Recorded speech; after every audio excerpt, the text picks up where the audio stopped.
Teach the people the truth about Islam, the misconceptions that confuse their minds. Oh humanity, Islam is not new, it's the faith of all the prophets too. Let's work together in the path of truth and come to commenters, don't be a... Assalamu alaikum wa rahmatullah. Can you hear me? Good, inshallah. I have an introduction first with the Aris students. We missed actually, I don't know if you received the Aris student, if you received the last recording and the recording before or not.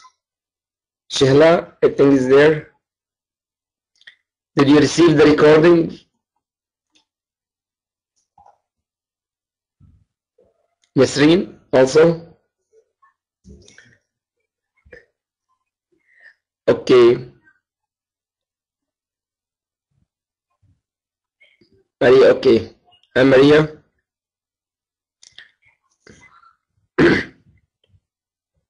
So, also, I think Sister Sarah, she had the book online.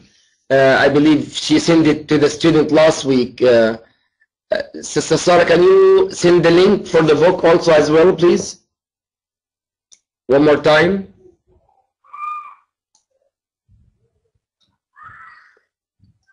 Good. Jazakallah khair, inshallah. This is the book online, and you have the book already, I believe, inshallah. Okay. If you received the last email for the lectures in the past, so last week or last Sunday we spoke about the chapter of al-Dhara'i' al-Rabawiyya, the bab of Biyu' al-Dhara'i' al-Rabawiyya. What is Dhara'i' in Arabic? What's lead you to riba? What's make you deal with riba? What's take you to the riba? You know the hadith we mentioned before, one of the sign of the day of judgment, if you didn't deal with riba directly, the dust of the riba some way somehow will touch you. So you're going to deal with the riba some way somehow. This is one of the sign of the day of judgment, even though you don't have an intention to deal directly with riba. You don't have an intention. For example, what is that? People go, they put their money in the banks. They put their money in the banks.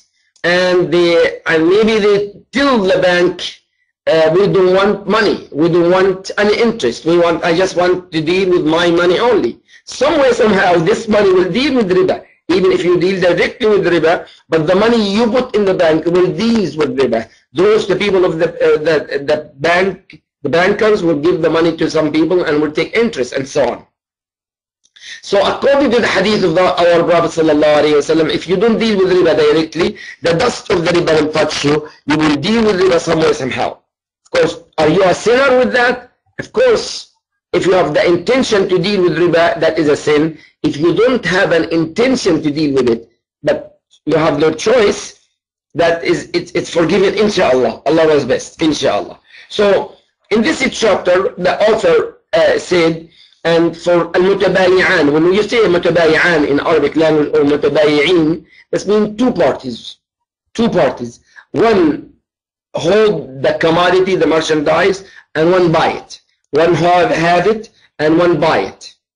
Okay, normally as we mentioned before, let's say ayn bil-ayn, this means eye by eye, this means you have to see it, you have to understand it, you have to know it, what is that? You have to understand what is the riba is. To be avoid the riba. Also, when you buy something, one of the conditions, and we discussed it last week, we said you have to see the things, you have to know it, you have to touch it, because it's mulamasa. You have to touch it, you have to know it and touch it. But now we deal with internet buying online from different even countries, without even knowing what you are buying. You read the description. For example, you want to buy this laptop. You read the description online, and after reading the description, oh, I like it, you pay for it, put your credit card number, and you send it, and they send it to you. Is that the same description you read online? If yes, it's okay. If it's not, that is riba. If it's not the same description, that is riba. So normally the merchandise is known, and you have the money, you buy the merchandise, you make exchange between the commodity or the merchandise and the money. Exchange, you give and take. You give and take. That is supposed to be all the time. That was supposed to be all the time. So let's come. The author said, وهنا شيء يعرض للمتبايعين إذا قال أحدهما للآخر بالزيادة أو نقصان والمتبايعين يشترى أحدهم من صاحبه الشيء الذي باعه بزيادة أو نقصان. Now you're selling something. This chapter is speaking about two issues. This is chapter two issues. Now the author said you sell something, you sell it, and then you regret you want to buy it from that person. Normally when you re-buy it, either you put extra or less, or the same price, either extra or less or the same price. And the money, either you pay in full or installment, So the author said, in this issue, what's lead you to riba is two things. He discussed two things. Something called في الإقالة, and the second one بيع الآجال. What is إقالة? The first issue is إقالة. As I said, you have a contract between someone and someone else. Contract. And that now the contract, after you write the contract, let me speak about something important in selling and buying the transaction. We are in this room, and I want to buy something from you. You sell these things for me right now in this room. As far as we are in the same room, in the same place, in the same room and the same place, and no one opened the door and left, I still can negotiate or change the contract to a different contract. Again, we are in the same room, same place, we have a contract or an agreement, verbal agreement, even written contract. As far as we are in the same room, in the same place, still some of us can refuse the contract, change the contract, do anything with the contract, is no problem with that. But the moment I open that door and leave, I have no right to change the contract. I have no right to change the contract the moment I leave the room. I think we are clear with that. All right, now let's come to Iqala. Iqala, we have two contracts, the seller and the buyer. The seller and the buyer, the contract. Now, the author said, but after that you sell something and you regret. He said, nadima, that means regret that he sold it in that price. So you want to go and buy it. You want to go and buy it from the first person. Then he said, من باع شيئا أنك قلت عبدا بيع الدينار مثلا إلى أجل ثم ندم البائع. If you sell, he mentioned that slave in 100 dinar, and then the seller regret. Of course, we didn't say we don't have slaves now. We can just say a car, for example. We can say a car. Why we don't have slaves now? Because this kind of any war now happen. We not capture people and selling these people just like slaves. In the past, they used to do that. Now we don't have slaves because we don't have this kind of war anymore. All right. So the author said he buy a abd, that means a slave, and then he regret.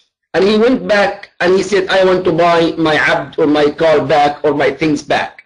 You want to buy it back. When you buy it back, and he said, I will give you the 100 dinar, 100 dinar. But 10 the 10 dinars now and 90 dinars in installment. 90 dinar in installment. Of course, the first contract is void completely, is gone. Now we have a new contract.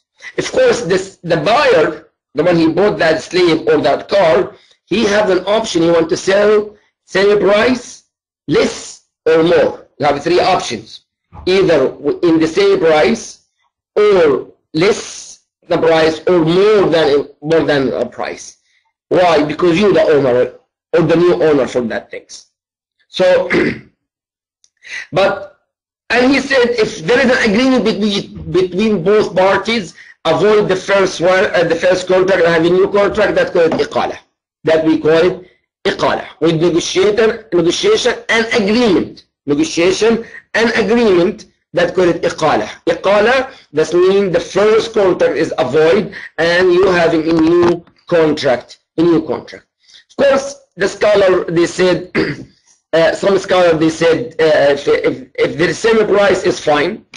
If there is an extra or less, that is riba. Extra or less, that is riba. And that was Imam Malik rahimahullah. The other three scholars, they says no, it is not riba. And that is true. Why? Because that's a new contract and a new owner. So whatever you want to do with your merchandise, you want to sell it extra, you want to sell it less, you want to sell it the same price, it's up to you. If you are the owner, you can do whatever you want with your ownership. You are the owner with that. So that's called iqala. This is one of the things lead to the riba. Why is lead to riba? He regret and he want to rebuy it again. By the way, I heard that I speak fast. I heard today that I speak fast. If I speak fast, please, you can type and let me know, remind me that I'm speaking fast. I have to slow down. So forgive me for that, inshallah. I'm trying not to speak fast. But you must stop me if I speak fast. Alright, that is the iqala. Number two, bay' al-ajal.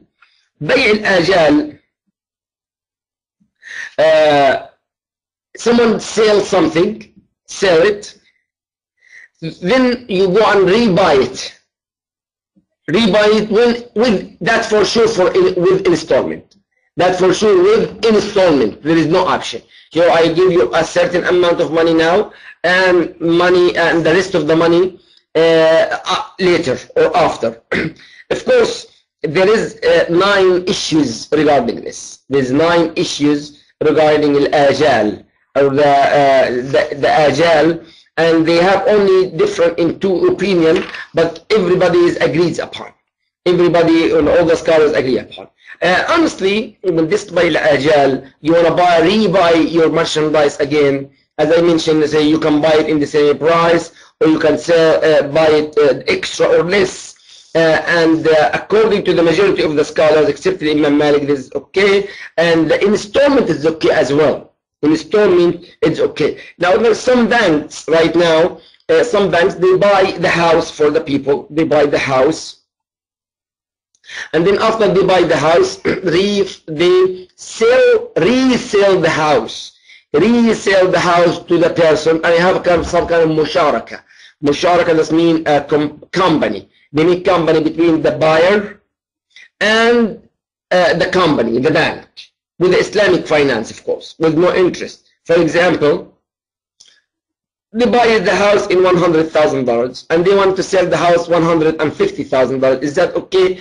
As I spoke before and we discussed it with you before, I said that is okay for according to the majority of the scholars. Some scholars, they say no, that you're making tricks. You're making tricks with Allah subhanahu wa ta'ala, and you should not do that. But Allah knows best. If there is an agreement between one person and another person, then normally what does the bank do? The bank do 2 kind of contracts. Not in the same contract, 2 kind of contracts. Number 1, they buy the house. After they buy the house, they resell the house. Resell the house for the same owner or different person doesn't matter here. Because you have a new contract. You have a new contract, and with the price, the one you want, who rent the house or buy the house is different story. That's a different things. But by al-ajal, you say, well, you buy it with installment. Okay, there is a hadith here in your book about one woman came to Aisha radiallahu ta'ala anha